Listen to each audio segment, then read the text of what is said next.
सभी देशवासियों को मेरा जय हिंद। मैं हूँ लाल चंद निषाद। आज हमारी मौजूदगी जौनपुर के तेजी बाजार के मरगूपुर ग्राम सभा में है और यहाँ हमारे बीच में हमारे चैनल से हमसे इस समय जुड़ चुके हैं निषाद पार्टी के जिला अध्यक्ष भैया अमरनाथ केवट जी हैं और साथ में आप जो है कि गीता देवी केवट जी हैं। हम कुछ पलों में आप सभी से रूबरू कराते हैं, तब तक हम आपको बता दें कि आपकी तैयारी निषाद पार्टी इस समय हम सभी जान रहे हैं कि यह वर्तमान सरकार के सहयोगी है और सहयोग में काम कर रही है। निषाद पार्टी का अपना एक वसूल है, अपना एक सिद्धांत है, काम करने का तरीका भी अलग है, संगठन को जो है कि सही ढंग से मजबूत करने का। तो उसी कड़ी में हम मिलते हैं, जुड़ते हैं, आपसे रूबरू कराते हैं भैया जो निषाद पार्टी जौनपुर के जो बहुत ही जुझारू, आपको परिचय बताने की जरूरत नहीं है। आप बहुत फेमस है, इसलिए फेमस है कि आप हर क्षेत्र में जन जन में जाते हैं और लोगों की लड़ाई लड़ते हैं, अपने और विशेष करके अपने निषाद समाज की लड़ाई लड़ते हैं। तो चलिए हम आप जुड़ते हैं और कुछ रूबरू कराते हैं। भैया आपको बहुत बहुत धन्यवाद, प्रणाम और आप सभी का हमारे इस चैनल में बहुत बहुत स्वागत हुआ।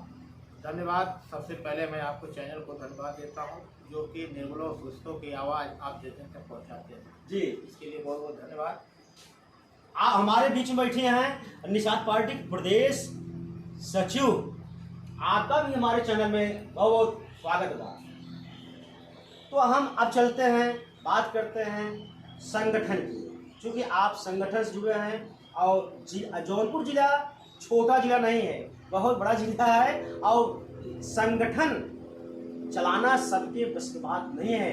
मित्रों आप बता दें, एक परिवार चलाना आप जान लीजिए कैसे चला जाता है। तो वो ढंग से इतना बड़ा जिला है, प्रदेश है, तो हर जगह आपको जाना पड़ता है, हर जगह संगठन को देखना पड़ता है। चलिए हम जुड़ते हैं। भैया आप जिला अध्यक्ष हैं पार्टी के, आपका बहुत बहुत धन्यवाद, बहुत बधाई। तो आप भैया वर्तमान सरकार में आप सहयोगी हैं, तो आप संगठन को भैया जिला में कैसे मजबूत कर रहे हैं, किस ढंग से, क्या अभियान है, पार्टी क्या क्या दिशा निर्देश है, किस पर आप काम कर रहे हैं? देखिए हमारा संगठन जो है जिला स्तरीय, जिला कमेटी जी, लोकसभा कमेटी जी, विधानसभा कमेटी, ब्लॉक कमेटी जी, अभी हमारा सेक्टर कमेटी का भी गठन हो चुका है जी, हर विधानसभा में 40 जो व्यक्ति को 10-10 बूथ की जिम्मेदारी दिया गया है, क्योंकि हर चुनाव के बाद बूथ कमेटी बदल जाती है। तो उस बूथ कमेटी को मजबूत करने के लिए जो हमारे हर विधानसभा में 40 सक्रिय कार्यकर्ता हैं, वो अपने अपने बूथ पर काम कर रहे हैं जी। और ये त्रिस्तरीय चुनाव जो आने वाला है, क्षेत्र पंचायत, जिला पंचायत और उसके बाद चुनाव में ये जो पार्टी होती है ये कार्यकर्ता का चुनाव के बल पे लड़ती है, कार्यकर्ता का चुनाव होता है। इसके लिए भी हमारी पार्टी तैयारी कर रही है। भैया आप पार्टी का अध्यक्ष भी हैं और आपको हर समाज को देखना पड़ता है, लेकिन विशेष करके आप जिस बिरादरी से हैं, जिस समाज से हैं, उस बिरादरी में तो बहुत ही मुश्किल का सामना करना पड़ता होता है। जागरूक करने के लिए तमाम ऐसे लोग हैं जो कि आप उनको कैसे जोड़ने का काम करता है? ऐसा है महोदय जी कि क्योंकि इतिहास से प्रेरणा मिलती है, प्रेरणा से जागृति से संगठन, संगठन से शक्ति, शक्ति से सत्ता का निर्माण होता है, सत्ता की प्राप्ति होती है। जिस समाज का इतिहास अगर मिटा दिया गया हो, जो समाज अंग्रेजों से, मुगलों से लड़ा हो और उसी समाज का इतिहास अगर दबा दिया जाए, यहीं से इलाहाबाद कानपुर रोड पे 33 किलोमीटर दूर सिंहदेवपुर धाम है, वहाँ अपने पूर्व प्रधानमंत्री स्वर्गीय प्रधानमंत्री इंदिरा गांधी जी ने 1977 से 1981 तक खुदाई कराई। वहाँ हमारा इतिहास आज भी हमारा खिला है। हम लोग राजा के वंशज थे, लेकिन आज राजा भी नहीं है। अगर राजा होते तो हमारा रहन सहन सब ठीक हो जाता है, हमें राजनीति में भागीदारी मिलती, लेकिन कहीं से कोई भागीदारी नहीं। लेकिन हाँ, अब हमारा समाज जो है इतिहास जान चुका है, हम राजा के वंशज थे, अब राजा वाला काम कर रहा है। राजनीति जो कि कोई भी काम, कोई भी प्रॉब्लम सॉल्व अगर होता है तो बगैर पॉलिटिकल के, बगैर राजनीति के कोई प्रॉब्लम सॉल्व नहीं हो सकता है। इसी मुद्दे पे हमारी पार्टी, हमारे सामाजिक जितने मुद्दे हैं और साथ साथ में जो निर्बल इंडियन शोषित हमारा आम दल निषाद पार्टी है, सभी निर्बलों के लिए, शोषितों के लिए कोई मानी बात नहीं है कि हमारे एक ही समाज है। इसमें बहुत सारे समाज हैं आज भी वो निर्बल हैं और शोषित हैं, उनके लिए काम कर रहे हैं। भैया आप बहुत ही संघर्ष के बाद आप जिला अध्यक्ष बने हैं, तो एक कार्यकर्ता से जिला अध्यक्ष बने हैं, तो भैया आप राजनीतिक सफर कैसे आपका दिमाग में आया, कैसे प्रेरणा जगी कि हमको समाज सेवा करना है, पार्टी करना है, तो कहाँ से कैसे प्रेरणा जगी, कैसे आप जिला अपने इस मुकाम तक पहुँचे? देखिए सर, हम बॉम्बे रहते थे जी। हम 2015 में यहाँ आए थे अपनी लड़की की शादी करने जी। के लिए, और आने के बाद हमारे महामना डॉक्टर संजय कुमार निषाद जी का वही आंदोलन चल रहा था और गांव-गांव कैडर चल रहा था। जब हमने अपने आप को जाना, कैडर के माध्यम से जाना कि हम कभी राजा थे हमारे वंशज, आज हम लोग अपने इतिहास को खो बैठे, हम अपनी पहचान नहीं बता पाते हैं। अगर कहीं हम केवट और मल्लाह बिंद कश्यप बोलते तो लोग कहते ये कौन सी जाति है। जात के नाम से भी नहीं जाना जाता प्रदेश में, चाहे पूरी दुनिया में। अगर हमारा इतिहास को जगाया है, अपना पहचान अगर बनाया है तो डॉक्टर साहब की देन है, और उनकी प्रेरणा से हम पार्टी में आज जुड़े हैं, आगे भी जुड़े रहेंगे जब तक हमारे समाज का मान सम्मान सम्मान, रोटी कपड़ा और मकान और राजनीति में भागीदारी नहीं मिल जाता है। धन्यवाद भैया। देखिए सामने चुनाव है, त्रिस्तरीय चुनाव है और उसके बाद विधानसभा चुनाव है, तो आप पार्टी और संगठन से लेकर के कैसे क्या तैयारी आप कर रहे हैं? देखिए हमारी पार्टी में 7 विंग है। निषाद पार्टी, राष्ट्रीय निषाद एकता परिषद, युवा मोर्चा, महिला मोर्चा, द ग्रेट निषाद युवा वाहिनी, ऐसे IT सेल। तो हमारे जो 7 विंग है, सातों एक तरह से एक साथ मिलकर काम करते हैं हम लोग, तो सातों एक ही है, क्योंकि हमारा जो है उद्देश्य एक ही है, समाज का न्याय दिलाना, समाज का मान सम्मान सम्मान दिलाना, एक ही काम है। सातों विंग हमारा एक ही काम करता है, पार्टी के काम वो हम लोग कर रहे हैं और तेजी से तैयारी चल रहा है। आने वाले समय में इसका परिणाम भी दिखेगा, 27 में भी सबसे बड़ा परिणाम दिखने वाला है। तो भैया जैसे मान लीजिए कार्यकर्ता का कहना है हम लोग जुड़ते हैं और काम करते हैं, लेकिन समय आने पर हम लोग को हिस्सेदारी नहीं मिलती है, किसी दूसरे पार्टी प्रत्याशी बनाया जाता है। तो भाई जब चुनाव आएगा तो आपके ही कार्यकर्ता को मतलब वो मिलना चाहिए, अवसर मिलना चाहिए कि चुनाव लड़े। तो कभी कभार भेदभाव आप पार्टी में नहीं होता है कि ये तो बात सही है, कार्यकर्ता के साथ कोई भेदभाव नहीं है, लेकिन तो कार्यकर्ता को समझना चाहिए, अगर पार्टी निर्णय लेती है, कार्यकर्ता निर्णय नहीं लेता है। आप केवल उससे विचार कर सकते हैं, अपना मुद्दा रख सकते हैं कि हमें चुनाव लड़ना है, लड़ाना है, वो रख सकते हैं, लेकिन पार्टी है, पार्टी के पास अपना चुनाव कमेटी है, वो अपना निर्णय लेती है, अपना सर्वे कराती है, जो जीतने लायक प्रत्याशी, क्योंकि जीत के लिए लड़ना है, हारने के लिए नहीं लड़ा जाता है।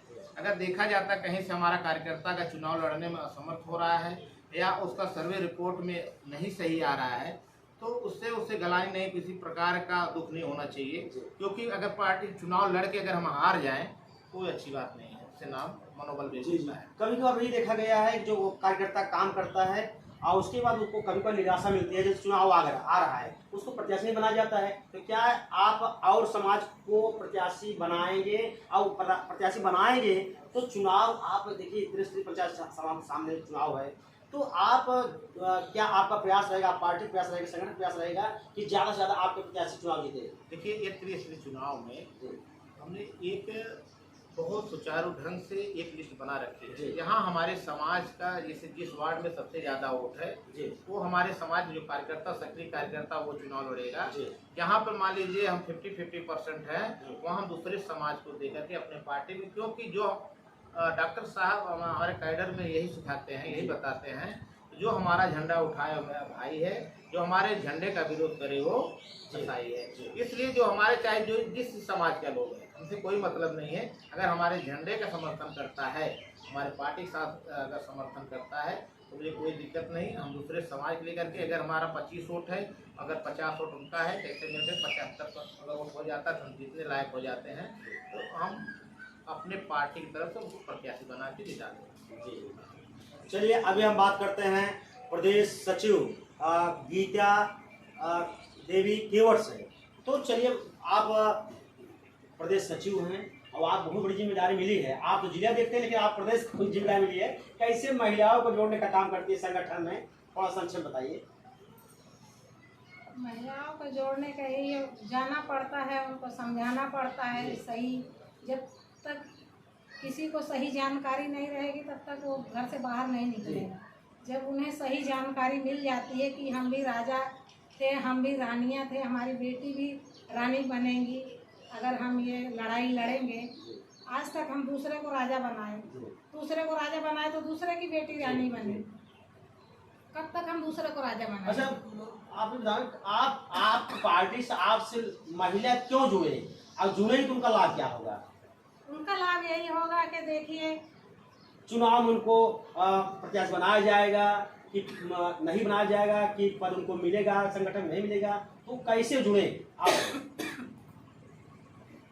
देखिए महिलाएं जुड़ेंगी जरूर। देख रही हैं आज तक जिसकी पार्टियां बनी हैं और जिसने अपनी पार्टी का साथ दिया है वो किस तरीके से है और हम किस तरीके से हैं, दिख रहा है उनको। क्योंकि आज की जनता बहुत जागरूक है, उनको समझ में आ रहा है कि अगर हम अपनी पार्टी का साथ देंगे, अपने मंत्री जी का साथ देंगे तो हमारे बच्चों का भला होगा, हमारा भला होगा।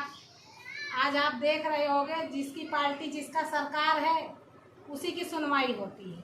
हमारे लोग, ये तो शुक्र मनाओ अभी हम सरकार के साथ में है, सहयोगी दल है, नहीं तो हमारे लोगों का क्या दशा थी, कोई सुनता था? हमारी महिलाएं अगर ऊंची आवाज़ में बात कर लेती थी तो भी उनको डांट के भगा दिया जाता था, यही होता था ना। लेकिन आज हमारी महिलाएं खुल के हैं, अब यही समझ रही, देख रही हैं। हम जब जाते हैं तो हम उनको समझाते, देखो हम किस तरीके से हैं, आप लोग भी निकलो, आप लोग का भी सम्मान होगा, आपकी बहनों बेटियों का। अच्छा, डॉक्टर साहब से आप जब मिलती हैं तो डॉक्टर साहब बातचीत आपकी होती होगी, जो प्रदेश सचिव हैं, तो क्या कहते, जैसे ये आपको कहती होंगी कि डॉक्टर साहब हम जब महिलाओं साथ जा रहे हैं और इतना मेहनत कर रहे हैं, उनको जोड़ने काम कर रहे हैं, तो उनको भी हक मिलना चाहिए, अधिकार मिलना चाहिए, तो उसको डॉक्टर साहब क्या कहते हैं? जैसे भाई कभी बार होता है महिला, जहाँ महिला प्रत्याशी बनाना है वहाँ पुरुष प्रत्याशी बन जाते हैं, कभी बार होता है नहीं, साहब कहते हैं, हमारे मंत्री जी कहते हैं अगर महिला सक्षम है, प्रत्याशी बनने के काबिल है तो बनेगी। तो आपका प्रयास भी आता है, जैसे आप प्रयास करते हैं भाई पुरुष प्रत्याशी बन जाए, तो आपका प्रयास आता है कि हमारी संख्या बढ़े, ना महिलाओं की संख्या बढ़े। भाई अभी हम अकेले झंडा लेकर चल रहे हैं, तो और जब हमारी महिलाएं बहनें आ जाएंगी हमारी संख्या ज्यादा हो जाएगी। इस पर डॉक्टर साहब बातचीत होती है? साहब कहते हैं कि महिलाएं अगर सक्षम है, उस लायक की है, तो उनको जरूर प्रत्याशी बनाया जाएगा। आप लोग उसका कभी भेदभाव नहीं है पार्टी में, बराबर सबका सम्मान है। आप बहुत, चूंकि हर जगह आप जाना पड़ता है, हर ढंग के लोग मिलते हैं, तो आपने देखा होगा कि सरकार का जो है कि बेटी बचाओ बेटी पढ़ाओ ना एक नारा है, अब उस पर सरकार काम भी कर रही है, तो सरकार कहाँ तक सफल हो पा रही है? आज महिलाएं जो है कि सुरक्षित है कि नहीं सुरक्षित है, बेटियां पढ़ रही नहीं पढ़ रही, इस पर आप क्या कहेंगे? बेटियां जो सरकार नारा दी है उस पर काम तो खूब अच्छे से कर रही है, भली भांति। कुछ अपने अंदर भी कमी है, कुछ समाज में भी कमी है। कमी ये है कि हम खाली सरकार पे निर्भर हो जाए तो नहीं काम चलेगा ना। एक इंसान अपना घर अकेले चलाता है तो वो एकदम तहस नहस हो जाता, पागल हो जाता है। तो सरकार है, पूरा देश चला रही है, तो उसमें हमको भी सहयोग करना होगा, हमें भी अपनी सावधानी बरतनी होगी, हमें भी देखभाल करके जागरूकता से काम करना होगा। क्योंकि सब सरकार के मत्थे मार दो वो भी तो गलत ही है ना। तो आप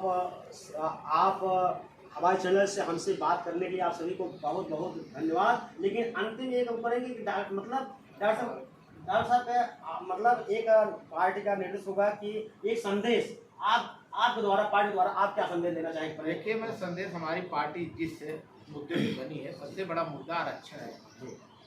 आरक्षण पे अगर कोई विधायक मंत्री, चाहे हमारे इस वर्तमान के हों जी, चाहे पीछे जो लोग थे, जो अभी है, अगर हमारे आरक्षण के मुद्दे पे बात नहीं करते हैं जी, समाज के मुद्दे पे बात नहीं करते हैं, तो आने वाला समय इनके लिए अच्छा नहीं होगा। ये संदेश है पार्टी की तरफ से, हमारे तरफ से भी। चाहे भाजपा के विधायक हों या मंत्री हों, चाहे किसी दल के भी हों, अगर हमारे समाज के हित की बात, अगर हमारे समाज के हित की बात नहीं करते हैं तो हम लोग उन्हें किसी प्रकार से उनका सपोर्ट नहीं करेगा आने तो वाले। भैया अभी हमारे रास्ते में कुछ लोग चर्चा कर रहे थे, मुलाकात हुई थी, तो कहे कि भैया संगठन देख रहे हैं, जिला अध्यक्ष हैं, बहुत अच्छा काम भी कर रहे हैं, हम लोग भी उनसे जुड़े हैं और जुड़ भी रहे हैं और लोग जुड़ भी रहे हैं, तो भैया को हम आने वाले समय में और जो विधायक लोग देखना चाहते हैं, इस पर आप क्या कहेंगे? जो आप जनता जनार्दन की आवाज है। ये तो पार्टी का वो है, पार्टी के ऊपर निर्भर, पार्टी बहुत बड़ी होती है जी। हम तो एक छोटे कार्यकर्ता उसके अंग हैं और उसी आधार में जो पार्टी दिशा निर्देश देते उसी पे काम करते हैं। पार्टी किसको कब क्या बना दे, कब क्या दे दे, तो पार्टी के ऊपर निर्भर है। हम लोग केवल एक पार्टी के सक्रिय कार्यकर्ता है, उसके परिवार के एक संगठन के रूप में और उसी आधार पर काम कर रहे हैं। पार्टी भाई पार्टी तो बड़ी है, पार्टी। अच्छा अध्यक्ष जी, आप एक चीज़ ये बताएं कि जैसे आपने कुछ समय पहले बताया कि आप मुंबई से यहाँ पे आए और मुंबई से यहाँ पे आके आपने ज़मीनी स्तर पे राजनीति सफ़र का शुरुआत किए। राजनीति सफ़र का शुरुआत करने के पश्चात आप एक मामूली कार्यकर्ता के रूप से आज जिला अध्यक्ष बने हुए हैं। तो इसमें इस सफ़र में आप किन स्थिति परिस्थितियों का जो है सामना करना पड़ा, किस जो है परेशानियों को झेलते हुए आप इस कड़ी तक पहुँचे हैं, इस कुर्सी तक पहुँचे, इस पर आपका क्या विचार है? ये तो बहुत बढ़िया प्रश्न है आपका, इसलिए बहुत बहुत धन्यवाद। जब हम लोग शुरू में 2015 में संगठन के लिए काम करना चालू किए, तो कभी हम लोग जिले पे अपना झंडा टोपी लगा के जब जाते थे, वहाँ के लोग जो थे, जो पार्टी दूसरे पार्टी के लोग थे और जो समाज के लोग थे, तो हम लोग को ताना देते थे, अरे ये नदी में मछली पकड़ने वाले हैं, ये आज चले हैं राजनीति करने के लिए। हम लोग मन में बहुत गलानी हो, देखो हमको किस नज़र से देखा जाता है, लोग उनकी सोच कैसी हमारे प्रति। तो वहाँ से हमारा जो दृढ़ संकल्प और मजबूत हो गया। आने वाले समय में डॉक्टर साहब बताए हुए रास्ते चल करके जिले में वो संगठन काम करेंगे। एक दिन यही लोग हमारी अगुवाई करेंगे और सम्मान भी करें, और जो आज कर रहे हैं। भैया जिला अध्यक्ष जी, आप को हमारे चैनल से जुड़ने के लिए बहुत बहुत धन्यवाद, समय आपने दिया है। कैमरामैन मौसम निषाद शिवाक्ष पांडे के साथ, ब्यूरो जौनपुर।